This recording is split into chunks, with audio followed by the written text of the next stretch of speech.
welcome back to Coffee and the Tea. So happy you decided to stop by and see what kind of tea I am spilling. I do not have my coffee with me right now, but I definitely have the tea, and we're going to get into it. Uh, I'm going to talk about Sean Kingston. Um, I'm gonna be truthful with y'all. The only thing I know Sean Kingston from is his one hit. That he's a one hit wonder, per se, because he had Beautiful Girls. That song, Beautiful Girls. And I love that. But we're gonna talk about him and his arrest and his release from jail. We're going to talk about Diddy. Diddy's caught another case. He had a case in New York. They said that they wasn't going to file that case, but the victim refiled in New Jersey and came up with new evidence. So he has caught a case in New Jersey now. And I think this is number 10 or 11. I can't keep track. They just keep piling up. And we're gonna talk about, let's see who else. Oh yeah, we're gonna talk about Jeezy and Jeannie Mai.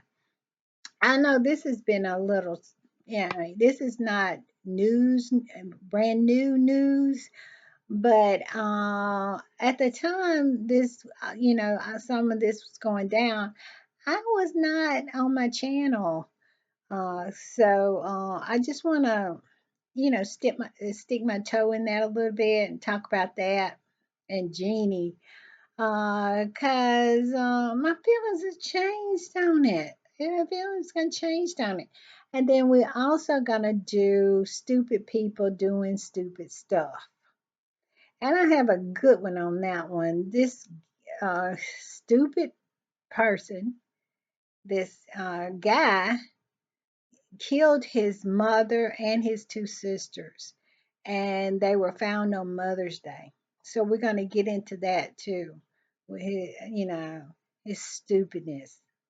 All right, let's get into Sean Kingston first, and I am going to read from Billboard .com, and we'll get into that, and then let me read some of it, and then we'll discuss like we usually do. Okay, it says Sean Kingston released from jail on a $100,000 bond. Sean Kingston was released from police custody on Wednesday on a $100,000 bond, according to documents obtained by Billboard and first reported by TMZ. The Beautiful Girl singer was able to use his mortgage as collateral after he was released. Kingston took to Instagram to share a post noting that it's great to be home before thanking God, his friends, family, and his legal team. And also, I found out, while I was researching the story, that his mom was also released. She was released before him. The news came a week after Kingston was arrested in California and signed papers waiving his rights to fight extradition to Florida. On Sunday, he was booked in Broward County Jail, according to Associated Press. Both the singer and his mother, 61-year-old Janice Turner, are charged with committing more than $1 million worth of fraud in his home state. Okay, let's read a little further. Kingston was initially taken into custody on May 23rd after performing at Fort Irwin, a Army training base in California. Meanwhile, was arrested that same. Meanwhile, his mother was arrested that same day uh, when his rental Fort Lauderdale mansion was raided by Broward County. I'm a little, if he has a rental mansion, what mortgage did he have to put up for collateral? The math is not mathing. Well, we should read on. Uh let's see what it says. Police SWAT teams, according to the NBC News, the warrant alleged that in October to March, the pair stole almost $500,000 in jewelry, more than $200,000 from Bank America, $160,000 from an Escalade dealer, more than $100,000 from First Republic Bank, and $86,000 from a customized bed manufacturer. Uh, duo attorney, Duo's attorney Robert Rosenblatt previously shared in response, "We look forward to addressing these charges in court and are confident of successful resolution for Sean and his mother." Well, I don't know what to think about this. Um, it's my understanding that he was getting things like on assignment or whatever and using his clout or, you know, to get people to give him things to consign them out or whatever. And I don't know, you know, what he was doing with the bank. I don't know what's going on there. But the sad part of the story is that his mother is involved. I wonder, did she really know what was going on? Or, you know, is she like the leader of this thing? I wonder. I look forward to seeing how this comes out in the rents, because it's still a little confusing.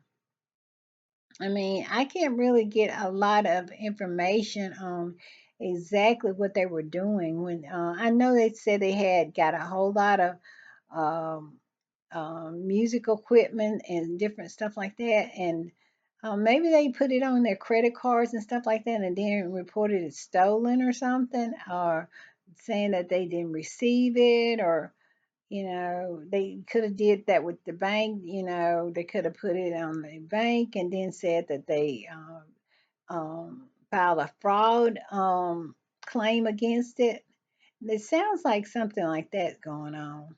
And yeah, but I really feel for his mother. Who wants to go to jail when you're 61 years old?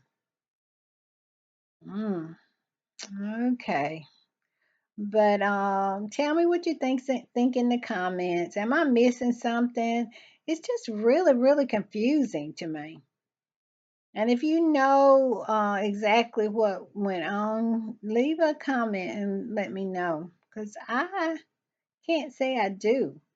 But it sounds like they were swindling people, swindling companies and stuff like that.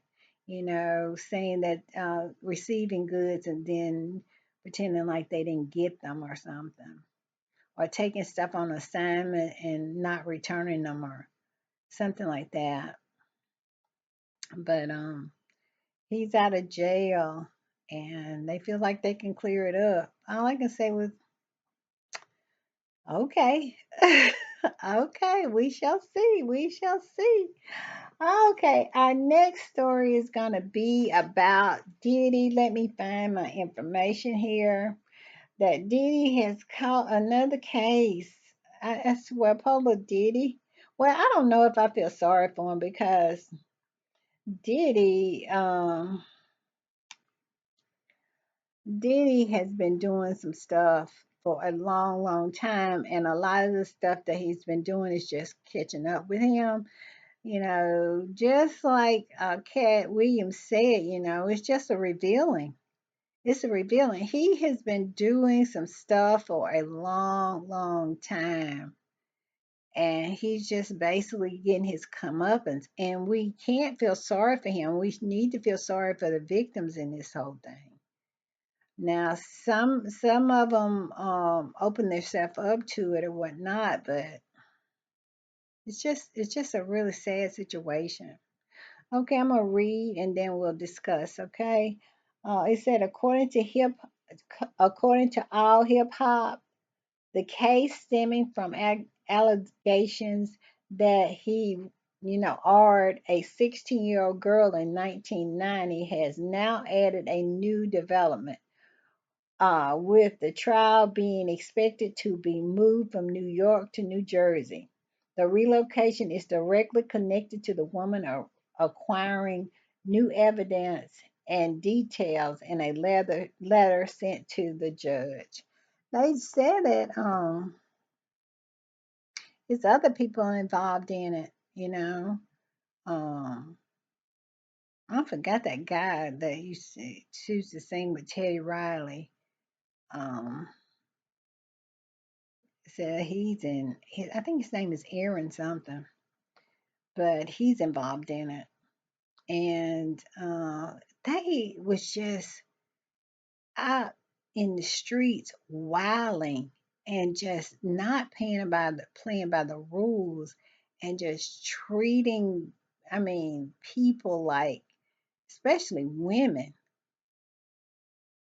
I did a thing about Kanye West earlier yesterday about how he gets his employees off of OnlyFans. I mean, it's just a whole lot of debauchery and heathenism. And what do they expect is going to happen on both sides? I mean, like I was saying about Kanye West, he got this woman who is suing him now, his former assistant. He found her on OnlyFans. She built a business on, exposing herself, you know, exploiting her sexuality. And then she leaves OnlyFans to be employed by him. This is the kind of debauchery that he's looking for. And she said that she's shocked that he behaves in a way of sending, sexually explicit videos and emails. Why would you be shocked by that? I mean, that's the reason he chose you. He didn't choose you because you were a Harvard grad or you had a great law business or you had a great promotional business, PR business. He didn't hire you because you um, have a degree from Rutgers or have a degree from Northwestern or have a degree from Princeton. That's not why he hired you. He hired you because he saw you on OnlyFans, you know, using your sexuality as currency for people to pay to, what is the word I'm looking for? To pay to interact with you.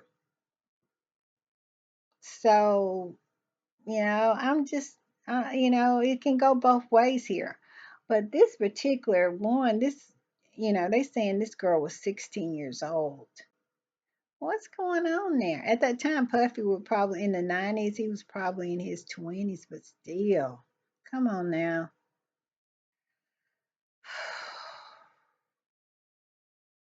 Why are you moving like that?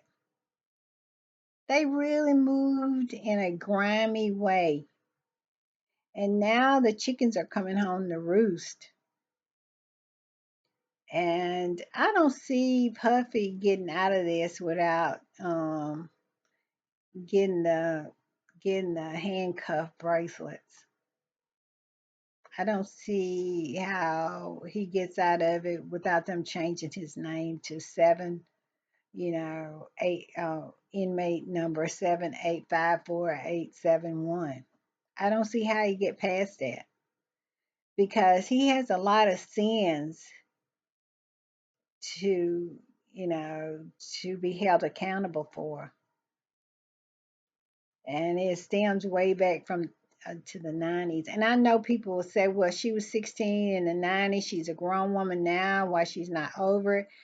uh SA is not something that you can get over, or, some people, I'm not going to speak in a blanket terms, but the majority of people don't. They don't.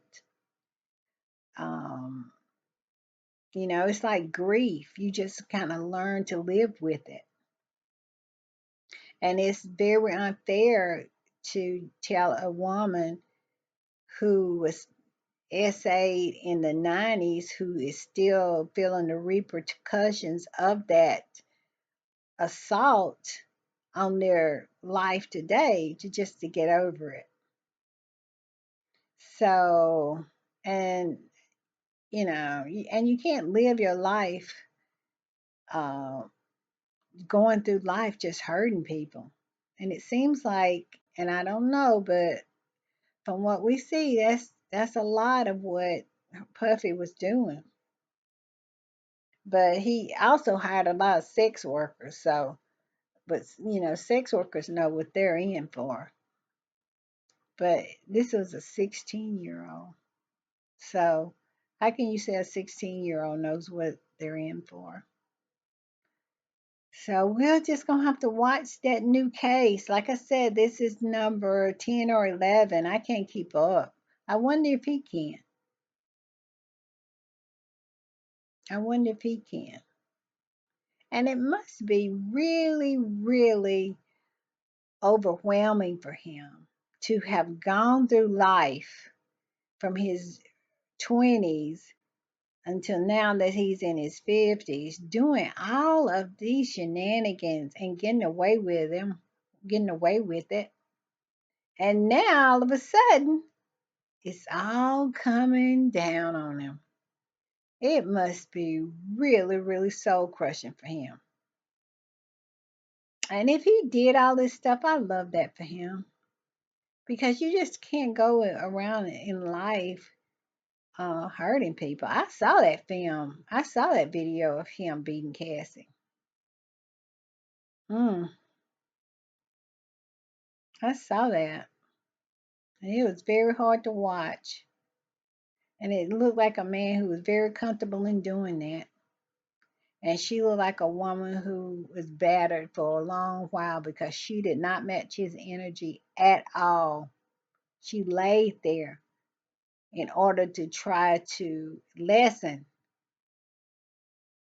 not to escalate the situation. Because I am willing to bet she, in the past, when she has matched his energy, it only got worse for her. And she did not want to, she was protecting herself by not matching energy. So, like I said, we'll watch this case and see what happens. You put what you think about this new case in the comments, and let me know what you think. But I think, the chickens are come home. They're roosting. All right, let's go to Jeezy and Jeannie Mai. All right, Jeezy and Jeannie Mai. This is Jeezy and Jeannie Mai. If you don't know her, they're not all that well known. Jeezy is a rapper, producer, and Jeannie Mai was on a talk show, and I can't think of the talk show's name right now. It was her, and I think it was like five women, you know. But she met and married Jeezy on the show, and I was like, this is such a great match. They seem like they two people who met later in their life. She was in her 40s. He was in his 40s, I think, early 50s. And I thought, oh, wow, this is going to be good. And she did not do anything but praise him to high heaven all the time. And I thought, wow, this is going to be good. I even started watching her on YouTube, her YouTube channel called Honey. I watched her, and because I just thought This is great. And I'm in love with love. I love love, and I love to see people who are in love. So I kind of gravitate towards couples, and I always wish them the best because I always want to see love work out. And so I was shocked when we got the news and that Jeezy had filed for divorce from Jeannie Mai. I said, "What in the world is going on?" But I kind of knew. I kind of knew because every time I would watch her, Mama Mai would be there. And so Jeezy expressed that one of the problems within the marriage was her family members kept moving in and wouldn't go, especially after she had that baby. They had this baby together, and Mama Mai wasn't going nowhere. And the problem is, well, the situation is, I think that was the plan all along. And also, too, it's a clash of cultures. I think she's Vietnamese, and they are very family focused and family oriented, family oriented, and we as American we pretty much like to the nuclear family, the mom, the dad, the children be together. Sometime grandma come visit, or you know, but we have gotten away from everybody living in the same home. And I think Jeezy just really had a problem with that. And I get it. I get it. I get it. And then, when they first broke up, Jeannie was saying that she wanted to save her marriage. She loved her husband and on and on and on. Well, when she found out that Jeezy was not having that and he was determined to get the divorce, it turned ugly. And I must say, I am going to say it out loud. I was on Jenny's side. I was. Because Jeezy got on there, you know, talking and, calling on black women for support and all this kind of stuff. And I don't know if the last time he had a black woman, uh, you know, was in a relationship with a black woman. Those black women were looking at him sideways, like, what, how do we get in this? You know what I'm saying? Why are you asking us for support now? You know, you act like you don't see us. We're invisible. But all of a sudden, when you get into a situation, and that's the way it is a lot of times, especially with black men, you know, they discount black women. They're not respectful and protective or uplifting of black women. But then when they get in a jam, they want black women to come and help them get out of whatever situation they might be in. And so that's why, as a black woman, I was looking at him like sideways, like, what? But then she said that he, it was a DV situation, and he it was DV in the home. And then I really was on Jeannie's side. I was like, oh no, he did not. No, he did not. I said, well, she covered it up really good because everything was always praised for Jeezy. He changed I didn't never want to get married. He changed that, and I love him. I wanted to get married. I never wanted to have children. He changed that, and now we got the baby. So I was like, okay, still on Jeannie's side. Jeannie's side. Well, Jeannie made these accusations. I think she did it in court. And Jesus said, hold up now. We got the emails, we got the receipts. the what she's talking about happened on a go-kart where she got injured, and I got injured also. And he pulls out the receipt, and if you really want to see all the receipts and what's going on, go to Jasmine Brand website. This is where I got all this information from, the Jasmine Brand. Go to Jasmine Brand and read it. And it really made me, even though, I looked at Jeezy with the side eye, it made me think, okay, you can't dispute receipts. You know what I'm saying? If you go to the store and you have a receipt for 5 items, and somebody be trying to say, no, no, no, no, no, no, you got 6 items, you got 8 items, and stuff like that. And you pull out your receipt, no, no, no, no, here's the receipt. I got 5. That's what Jeezy did. Jeezy pulled out the receipts. And you have to respect that. I do. I respect that. And so if she is willing to do this, if she's willing to fabricate um, accusations towards him, that says a lot about her character. And maybe he did the right thing, getting out of a relationship with her. Because if anybody is willing to fabricate things to tear down your character, that's a very dangerous person. Now, if they talking truth, and if they got and they handing out receipts that you did that, and then you have an attitude about them telling people exactly what you did and who you are, then you need to be a better person so they don't be able to have anything to say.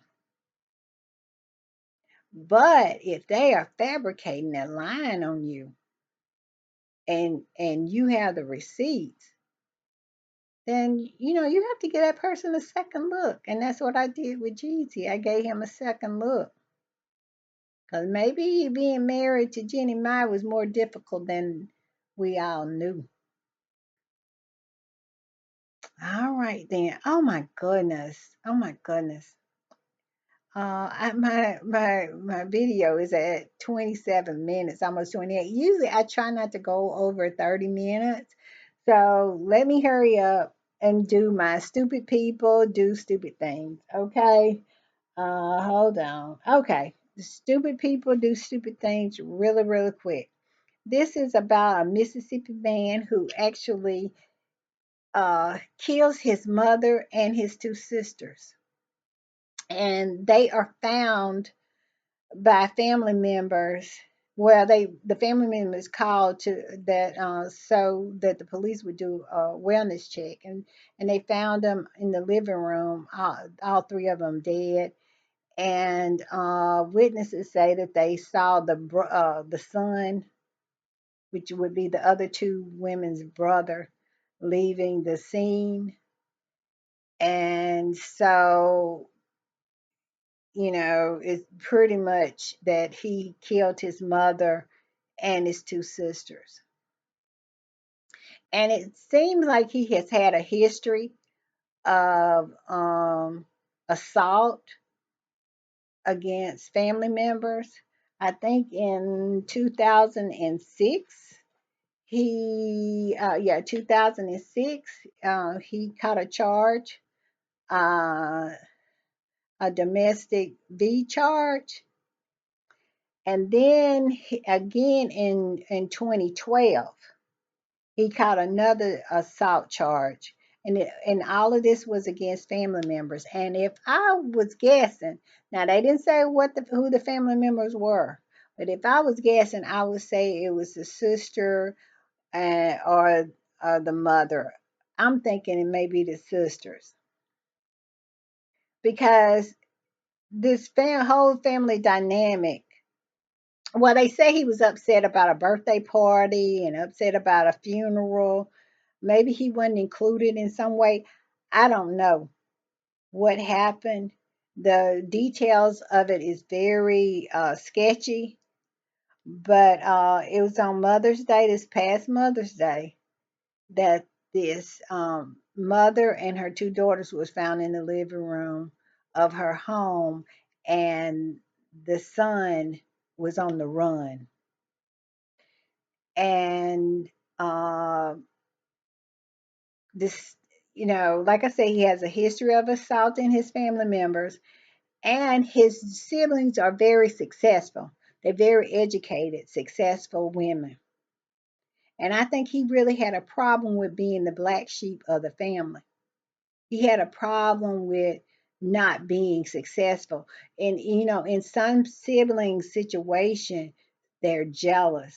And with some sibling situations, that can be very deadly, especially if the dynamic with the mother is to side with the most successful one against the one that is not as successful. It causes a lot of resentment. And it seemed like that maybe happened because the sisters, one of them was a lawyer and had, I mean, she was very highly successful. Both of them was highly successful women. And he killed them about something about a birthday, or he didn't agree with some kind of funeral arrangements for somebody. I mean, come on now. And they found him. He was like 30 miles from the Arizona state line. And uh, the way what happened is a little sketchy, but everything about this story is sketchy except the fact that he killed his mother and his two sisters. But they say he brandished a weapon. One of them said he discharged a weapon, and the police killed him. So that whole family is wiped out because of jealousy, envy. You know, those those people's lives were. He took his mother's life, his two sisters' life, because he felt some kind of way about their success. Their success made him feel some kind of way. And that was his remedy to feel better and to control the situation. That's my analysis. So, this is a classic case of stupid people doing stupid stuff. His name was, so you can go and find the article and you can read up on it yourself. His name was Ivory James Welch. He was 54 years old. His mother was 76 years old. And I mean, you don't raise this person, and they are the one you gave life to them, and they gonna take your life. Uh, let's see what the sister's name. I got this from Yahoo News, yahoonews.com. And like I say, you can just put in Mississippi man kills mother and two sisters, and it'll come up from Yahoo. And let's see. His sister's name was Vicky Welch. She was 56 years old, and Crystal Lynn Welch, who was 42. So let's see. And he was 54. So he was the old, no, he was the middle child. He was one of the middle children because Vicky was the oldest. She was 56. He was 54. And Lynn was 42. So he was a middle child. And I guess he had a lot of grievance with his mother about, uh, certain things, the birthday. Maybe he walking around there, his grown tail, worried about some kind of birthday or whatever, jealous of his successful siblings. Stupid people doing stupid stuff. All right, y'all. Thank you for coming by Coffee and the Tea. Sorry I didn't have coffee this time, but you can't say I didn't have the tea. All right, bye.